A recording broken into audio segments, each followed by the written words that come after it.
travel could be nearly impossible. Patchy blowing snow could significantly reduce visibility. The hazardous conditions could impact the morning or evening commute. Wind chills will likely fall below 0 degrees Friday night into Saturday morning.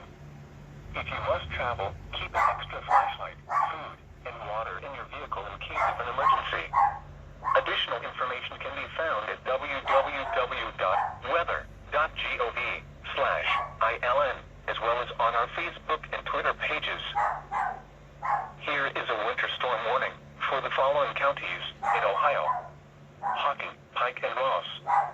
Winter storm warning remains in effect from 6 a.m. Thursday to 7 a.m. Friday. Heavy mixed precipitation expected.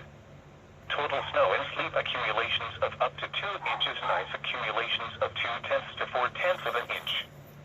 Winds gusting as high as 35 miles an hour. Power outages and tree damage are likely due to the ice. Travel could be nearly impossible. The hazardous conditions could impact the morning or evening commute.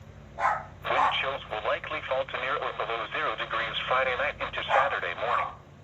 If you must travel, keep an extra flashlight, food, and water in your vehicle in case of an emergency.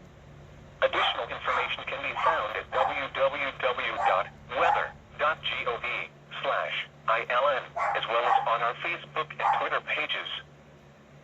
Winter storm warning remains in effect from 1 a.m. Thursday to 7 a.m. Friday. For Perry, Jackson, and Vinton counties, heavy mixed precipitation expected. Total snow accumulations 1 to 2 inches and ice accumulations of 0.3 to 1/2 of an inch. Power outages and tree damage are likely due to the ice. Travel could be nearly impossible. The hazardous conditions could impact the morning or evening commute.